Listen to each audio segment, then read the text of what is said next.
जब सत्ता की ताकत के सामने सवाल कमजोर पड़ जाए तो आवाज बुलंद करनी पड़ती है। बोल कि लब आजाद है तेरे, न्यूज क्लिक पर मेरे साथ। बोल के लब आजाद है तेरे, बोल ज़बां अब तक तेरी है। नमस्कार, बोल के लब आजाद है तेरे, मैं अभिसार शर्मा। क्या आप जानते हैं कि ऐसे वक्त जब देश भर में लॉकडाउन को खत्म करने की तैयारी की जा रही है, यह कोशिश की जा रही है कि किस तरह से मजदूरों को रोका जाए ताकि वो बिल्डर्स का काम कर सकें, जैसे कि कर्नाटक में हुआ। मजदूरों की मर्जी के बगैर वहां उनकी ट्रेन्स को कैंसिल कर दिया गया। बीएस येदियुरप्पा ने उनकी ट्रेन को कैंसिल कर दिया ताकि वो बिल्डर्स का काम कर सकें। एक ऐसे वक्त जब हम ये कर रहे हैं, गुजरात, जी हां, वो गुजरात मॉडल जिसके दम पर प्रधानमंत्री नरेंद्र मोदी मुख्यमंत्री से प्रधानमंत्री बन गए थे, वो पूरी तरह से सुपर फ्लॉप साबित हो रहा है। पूरी तरह से सुपर फ्लॉप साबित हो रहा है। और यही नहीं, वो इस वक्त रिवर्स गियर में चल रहा है। मैं आपको बताऊंगा कैसे, और मैं आपके सामने एक बहुत अहम पड़ताल लेकर आ रहा हूं। मगर उससे पहले मैं आपके सामने इस मुद्दे की चर्चा करना चाहूंगा। यह खबर याद है आपको? Boys locker room. दक्षिणी दिल्ली के कुछ 15 से 16 साल के लड़के थे जिन्होंने इंस्टाग्राम में एक चैट के दौरान यह कहा था कि किस तरह से उन्हें एक लड़की का गैंग रेप करना चाहिए। पूरा देश और सभी लोग उससे हैरत में थे कि आखिर पढ़े लिखे संपन्न घरों के लड़के इस तरह से बात कैसे कर सकते हैं। जी हां, इस तरह के दोहरे मापदंड की बात की जा रही थी। मगर क्या आपने कभी सोचा है कि ये बच्चे घर में किस तरह की शिक्षा लेते हैं? घर में नेटफ्लिक्स, अमेज़न, इन तमाम जगहों पर किस तरह के कार्यक्रम देखते हैं? क्या आपने सोचा कि इनके बड़े भाई कैसे होंगे, इनके पिता कैसे होंगे? इसकी मैं आपको एक झलक दिखाना चाहता हूं। अगर मैं पहले स्पष्ट कर दूं कि बॉयज लॉकर रूम में जो हुआ और जो मिसालें मैं आपको पेश करने वाला हूं, इन दोनों के बीच में कोई लिंक नहीं है। मैं आपको सिर्फ इतना बताने की कोशिश कर रहा हूं कि आज की तारीख में हमारे बड़े भाई या हमारे पिता इस तरह की जहनियत के होंगे तो क्या होगा। आपके सामने यह शख्स, इसका नाम है विवेक अग्निहोत्री, फ्लॉप फिल्म्स बनाता है और मोदी सरकार की जय जयकार करता है। हालांकि 2014 से पहले यह मोदी भक्त बिल्कुल नहीं था। यह समझ गए कि 2014 के बाद अगर जिंदा रहना है और सरवाइव करना है और पैसे कमाने हैं तो भक्ति करना शुरू कर दो मोदी जी की। मैं आपको बताना चाहता हूं इस शख्स की जहनियत क्या है। और आप कल्पना कीजिए, इस तरह का शख्स अगर आपका पिता हो, आपका बड़ा भाई हो। आपके सामने screens. What makes Nano the safest car for women? Nano आखिर औरतों के लिए सुरक्षित क्यों है? There is simply no way to get gang raped in here. क्योंकि नैनो का जो साइज है छोटा होता है, इसके अंदर लड़की का गैंग रेप नहीं हो सकता। ये कौन कह रहा है? विवेक अग्निहोत्री। यह आदमी आज की तारीख में इस सरकार के लिए बाकायदा पत्रकारों को टारगेट करता है, सोशल एक्टिविस्ट को टारगेट करता है, जेएनयू को गाली देता है, तमाम चीजें करता है। और इसकी भाषा देखिए, 2013 का इसका ट्वीट है। आगे देखिए, ये सीता, मां सीता के बारे में क्या कह रहा है? रावण भैया मुझे छोड़ दो, सीता टू रावण चैंट्स अ मंत्रा। ये इसके विचार हैं सीता मैया के बारे में। क्या इसके खिलाफ कोई मुकदमा करेगा? भक्तों, ये तो मां सीता को के बारे में इतना अश्लील विचार रख रहा है। आगे देखिए, good morning to all who got up late today. और ये तस्वीर देख के ही मुझे शर्म आ रही है। फिर आगे देखिए इसकी जहनियत में क्या है जो ये कह रहा है, सेक्सिस्ट बट फनी। 18 से 25 साल की लड़की फुटबॉल की तरह होती है, एक के पीछे 22 लोग। 26 से 35 साल की लड़की क्रिकेट बॉल की तरह होती है, एक के हाथ आती है, बाकी सब ताली बजाते हैं। मैं आगे पढ़ना भी नहीं चाहता दोस्तों। इस आदमी ने इतनी गंदी गंदी बातें ट्वीट की हैं और आज हमें इस बात को लेकर हैरत है कि आखिर इस देश के अंदर बॉयज लॉकर रूम जैसी चीजें क्यों हो सकती हैं। हमें इस बात को लेकर हैरत होती है कि निर्भया गैंगरेप जैसे घटनाक्रम क्यों होते हैं। जब रसूख वाले लोग, जब सत्ता के करीब वाले लोग बेखौफ इस तरह की बातें कर सकते हैं और सत्ता का हिस्सा हो सकते हैं तो क्या होगा। अब आगे देखिए, यह आदमी बीजेपी आईटी सेल का हिस्सा है, हरियाणा की बीजेपी आईटी सेल चलाता है। इसके विचार आप देखिए तो आपको शर्म आ जाएगी। सफूरा जरगर के बारे में यह अपशब्द कह रहा है। वो सफूरा जरगर जो इस वक्त तिहाड़ जेल में बंद है, वो सफूरा जरगर जो कि गर्भवती हैं, वो सफूरा जरगर जिसके खिलाफ बीजेपी आईटी सेल ने इतना गंदा प्रोपेगेंडा चलाया कि इंसानियत शर्मसार हो जाए। कपिल मिश्रा ने शर्मसार करने वाला ट्वीट किया और उसके बाद पूरी बीजेपी आईटी सेल एक के बाद एक इस औरत को टारगेट करने लगी। मैं नहीं जानता इनकी इंसानियत कहां मर गई। देखिए आदमी क्या कह रहा है। अब ये 500 रुपए में 9 महीने का रिचार्ज किसने कर दिया?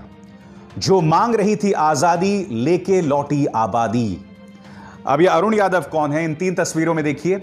यहां इसे बीजेपी अध्यक्ष जेपी नड्डा का आशीर्वाद मिल रहा है, यहां पर इसे हरियाणा की मुख्यमंत्री मनोहर लाल खट्टर का आशीर्वाद मिल रहा है और यहां स्वयं प्रधानमंत्री नरेंद्र मोदी का आशीर्वाद मिल रहा है। इनके विचार देखिए। और ऐसा नहीं कि इन्होंने सफूरा जरगर को टारगेट किया क्योंकि वो मुसलमान है, नहीं।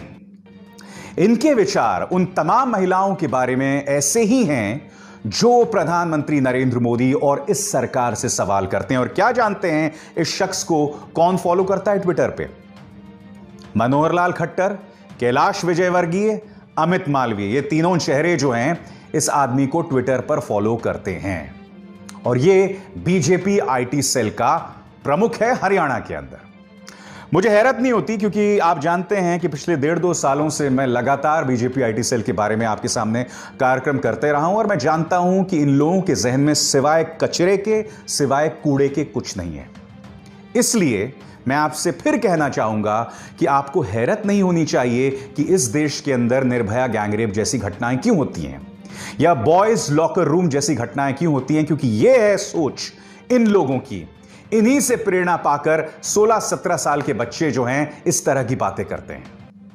जी हां, औरतों के खिलाफ हिंसा को जायज बनाने का काम कर रहा है यह सोच, जायज बनाने की काम कर रही है यह विचारधारा।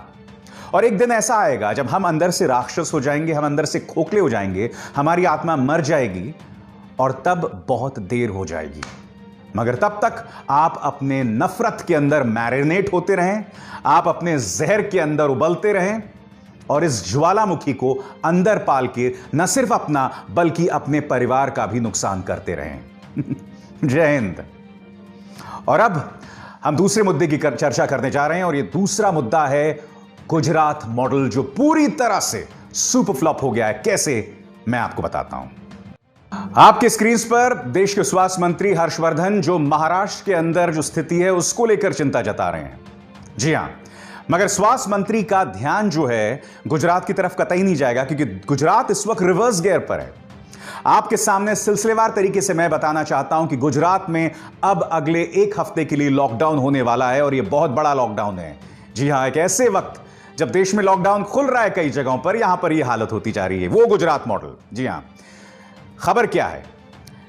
बढ़ते संक्रमण की वजह से अहमदाबाद में स्थानीय प्रशासन ने फैसला किया है कि सिर्फ दवाई की दुकानें और दूध के पार्लर्स खुले रहेंगे। इसके अलावा सब्जी की दुकानें बंद, फल की दुकानें बंद, किराने की दुकानें बंद। यही नहीं, स्विगी और जोमेटो भी बंद हो जाएगा।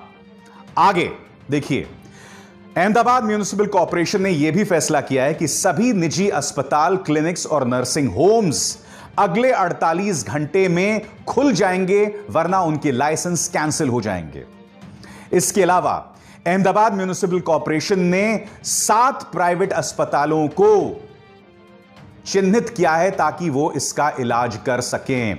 यही नहीं, आपके स्क्रीन पर अमित शाह से गुजरात के मुख्यमंत्री विजय रूपाणी ने यह अपील की है कि कोरोना का इलाज करने के लिए विशेष डॉक्टर्स भेजे जाएं।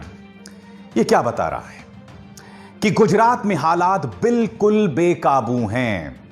आपको याद है जब न्यूज चैनल्स ने खबर चलाई थी कि किस तरह से केरला, महाराष्ट्र और राजस्थान के अलावा ये वो 3 राज्य हैं जो गरीब मजदूरों से पैसा ले रहे हैं, मगर गुजरात का बिल्कुल जिक्र नहीं था। मैं आपको बताना चाहता हूं दोस्तों, आपके सामने ये सरकारी फरमान है और इस सरकारी फरमान में जो ये चीजें हाईलाइट की गई हैं गुजराती में, उसका मैं आपको अनुवाद करके बताना चाहता हूं। यह सरकारी दस्तावेज का हिस्सा है। राज्य सरकार ने आईपीएस और आईएएस ऑफिसर्स को नियुक्त किया है ताकि वो राज्यों के साथ तालमेल बिठाएं किनके लिए? माइग्रेंट वर्कर्स के लिए, मजदूरों के लिए, ताकि वो घर लौट सकें अपने पैसे पर। मुद्दा नंबर 1 क्या कह रहा है कि मजदूर अपने पैसे देंगे और इसके लिए राज्य जो है यानी कि गुजरात वो अन्य राज्यों के साथ तालमेल बिठाएगा। मुद्दा नंबर 2, अश्विनी कुमार जो कि चीफ मिनिस्टर्स ऑफिस में हैं, उन्होंने कहा है कि जो मजदूर हैं, गरीब मजदूर हैं, उन्हें अपने टिकट्स खुद खरीदने होंगे। अब मैं आपको कुछ मजदूरों की आवाजें सुनाना चाहता हूं। अहमदाबाद मिरर ने इन मजदूरों से बातें की हैं और आप खुद इन मजदूरों से सुनिए ये मजदूर दरअसल कह क्या रहे हैं। सुनिए। अभी जा कहाँ रहे हो? जा रहे हैं, बोल रहे हैं कि गाड़ी आगरा तक जा रही है, तो आगरा जा रहे हैं। आप आगरा से कहाँ जाओगे फिर? आगरा से बांदा जाएंगे। अच्छा, वहाँ से कैसे जाते हैं? बस में जाते हो? हाँ, वहाँ से बस में जाते हैं। कितना दूर है वहाँ से? वहाँ से 500-600 किलोमीटर है। वहाँ 600 किलोमीटर है। तो अगर कुछ मिला नहीं तो वहाँ से क्या करोगे आप? पैदल जाएंगे। पैदल जाओगे? कितने दिनों के बाद आप घर जा रहे हो? 6 महीने बाद। 6 महीने बाद। यहाँ पे कितने टाइम से आप फंसे हुए थे? यहाँ 1.5 महीने हो गए। 1.5 महीने हो गए। यहाँ पे खाने का कुछ प्रॉब्लम हो रहा था? खाने का प्रॉब्लम हो रहा था। अच्छा, कहाँ पे आप काम कर रहे थे? London dairy. अच्छा, ठीक है। अभी यहाँ से आप जा रहे हो, अभी आपको क्या सुविधा मिली है? क्या हम लोग पानी पियाते हुए, पानी भी नहीं मिला हम लोग को अभी तक। तो कब से आप लोग बस में आए हो? बस में हो गए 3 घंटे हो गए और अभी तक पानी नहीं मिला? नहीं मिला। अच्छा, और कितने पैसे आपको देने पड़ रहे हैं यहाँ से जाने के लिए?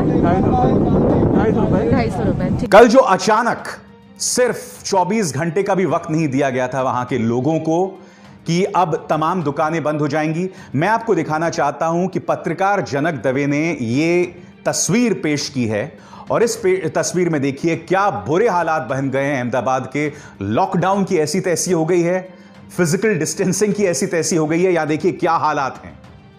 जी हां, ये हालात हैं अहमदाबाद के, गुजरात मॉडल के। कुछ सवाल आपको पूछने पड़ेंगे। मान लिया दिल्ली के अंदर आप तबलीगी जमात को दोष मढ़ सकते हैं, यहां पर इतने कोरोना के केसेस हो गए। वही तबलीगी जमात जिनकी जांच एयरपोर्ट में नहीं हुई और वो भारत के अंदर घुस के आ गए। वही तबलीगी जमात का आयोजन जिसे आयोजन की अनुमति गृह मंत्रालय ने दी, वो चाहते तो मुंबई पुलिस की तरह उन्हें आयोजन की अनुमति नहीं देते, मगर दी। दिल्ली की तो हमने मान ली। महाराष्ट्र फाइनेंशियल कैपिटल है और यहां आप जानते हैं कि झुग्गियां ढेरों हैं, यहां पर इसका संक्रमण फैलना बात समझ में आती है। मगर गुजरात, यह तस्वीर देखिए, नमस्ते ट्रंप। जी हां, लाखों लोगों को सड़कों पर खड़ा किया गया था, दीवारें उठा दी गई थी ताकि ट्रंप हमारी गरीबी को ना देख सकें। एक स्टेडियम के अंदर लाखों लोग जमा थे। यह तस्वीर आपके सामने है। आज क्या यह हमें सवाल नहीं पूछना चाहिए कि अगर गुजरात की जनता इस दोजक का, इस नर्क का सामना कर रही है तो कहीं इसका जिम्मेदारी ये तो नहीं है? और देखिए यह घटना कब हुई थी? फरवरी में हुई थी, फरवरी के उत्तरार्ध में, दूसरे हिस्से में हुई थी फरवरी के। और भारत सरकार जो दावा करती है कि हमने कोरोना को लेकर उपाय जो हैं वो 15 जनवरी से शुरू कर दिए थे, तो मैं पूछना चाहता हूं भारत सरकार से कि आपने अहमदाबाद के अंदर ऐसा तमाशा क्यों किया? गुजरात में मृतकों की तादाद बढ़ती जा रही है, क्या यह सवाल नहीं पूछे जाने चाहिए कि आज गुजरात मॉडल पूरी तरह से फेल हो गया है? और उसकी वजह यह है कि आपने ट्रंप के स्वागत में यहां पर यह अश्लील ड्रामा किया था। जी हां, मैं अश्लील कह रहा हूं। मैं अश्लील इसलिए कह रहा हूं क्योंकि आज गुजरात उसका खमियाजा भुगत रहा है। गुजरात इस वक्त देश का दूसरा बड़ा राज्य है और सरकार का ध्यान किसकी तरफ है? महाराष्ट्र की तरफ है, पश्चिम बंगाल की तरफ है। यकीनन वहां स्थिति गंभीर है। आपके सामने एक बार फिर हर्षवर्धन जो कह रहे हैं कि महाराष्ट्र में स्थिति बहुत गंभीर है और यही वजह है कि मुंबई पुलिस ने जो गैर जरूरी चीजों की बिक्री है और शराब की बिक्री को फिर से रोक दिया है, क्योंकि वो जानते हैं कि शराब के केंद्रों में भीड़ इकट्ठी हो रही है, जिसके चलते फिर से कोरोना फैल सकता है। महाराष्ट्र संकट का सामना कर रहा है और हम महाराष्ट्र का सवाल तो उठाते रहे हैं ना मीडिया में, सिवाय महाराष्ट्र के, सिवाय जो गैर बीजेपी राज्यों के, और तो किसी की चर्चा नहीं होती है। अब पश्चिम बंगाल की बात करते हैं। पश्चिम बंगाल पर कड़ा रुख अपनाया है किसने? केंद्र सरकार ने। यूनियन होम सेक्रेटरी जो हैं अजय भल्ला, उन्होंने कड़े तेवर अपनाते हुए 3 खास बातें कही हैं पश्चिम बंगाल को, जो मैं आपको पढ़ के सुनाना चाहता हूं। कुछ खास गुट कोरोना फैला रहे हैं। यूनियन होम सेक्रेटरी ने यह भी कहा कि बच्चे क्रिकेट खेल रहे हैं, लोग नदियों में नहा रहे हैं, रिक्शे चलाए जा रहे हैं, मगर इस पर कोई ध्यान नहीं दे रही है राज्य सरकार। यही नहीं, वो ये भी कह रहे हैं कि पश्चिम बंगाल की रेट ऑफ टेस्टिंग यानी कि कोरोना को लेकर जो परीक्षण होता है वो बहुत कम है। वैसे तो केंद्र सरकार ने इससे पहले बहुत सी ऐसी बातें की हैं जो बाद में झूठ साबित हुई हैं, मगर मैं आपकी इस बात का विश्वास करता हूं और तमाम मुख्यधारा की मीडिया चैनल्स जिनकी लाखों करोड़ों में रीच है वो सिर्फ इन राज्यों की बात कर रहे हैं। मगर क्या आप जानते हैं कि गुजरात की रेट ऑफ टेस्टिंग इस वक्त देश में सबसे कम में बताई जाती है। आज न्यूज चैनल्स आखिर गुजरात की बात क्यों नहीं कर रहे हैं? भूल जाइए कि अगर आपको इस बात का डर है कि आप मोदी जी के चलते गुजरात की बात नहीं कर सकते, मगर गुजरात की जनता के प्रति तो आपका दायित्व है, उनके प्रति तो आपकी जिम्मेदारी है। कैसे भूल गए आप गुजरात की जनता को? जिस गुजरात को पूरी तरह से मुख्यधारा की मीडिया ने भुला दिया है, उसकी एक और तस्वीर मैं आपको जाते जाते दिखलाना चाहूंगा। यह डीडी न्यूज गुजरात चला रहा है, पढ़ के सुनाऊंगा अंग्रेजी में, फिर उसका अनुवाद करूंगा। Gujarat government shares success story with Ministry of Ayush regarding 6,000 people in quarantine benefiting from Ayurvedic kadha. People who were in quarantine and drank kadha for the prescribed time tested negative for COVID-19. ये बताने की कोशिश कर रहे हैं कि आयुर्वेदिक काढ़ा पीने से जो लोग क्वारंटीन में थे वो कोविड को लेकर नकारात्मक पाए गए। अगर यह सत्य होता तो आज की तारीख में यह खबर पूरे देश में फैल गई होती, सरकार ने इसे आधिकारिक तौर पर अमली जामा पहना दिया गया होता, भारत की जय जयकार पूरी दुनिया में हो रही होती और डीडी न्यूज गुजरात चला रहा है कि किस तरह से 6,000 लोगों ने आयुर्वेदिक काढ़ा पिया। अंधभक्ति का क्या इलाज है मैं नहीं कह सकता, क्योंकि इस देश में पिछले 5 सालों में अंधभक्ति की जो सोच है वो लगातार बढ़ी है और इसको बढ़ाने का काम मानव संसाधन मंत्री से लेकर प्रधानमंत्री से लेकर मुख्यमंत्रियों से लेकर सब ने किया है। और यहां पर भ्रमित करना है, एक गलत तस्वीर आपके सामने पेश करना है, और इससे ज्यादा शर्मनाक बात कुछ नहीं हो सकती। मगर देखिए साहब, बोल के लब आजाद है तेरे में हम तो ये मुद्दे उठाएंगे। मुख्य धारा की मीडिया बेशक भूल जाए, मगर हम इन मुद्दों से पीछे नहीं हटने वाले। नमस्कार।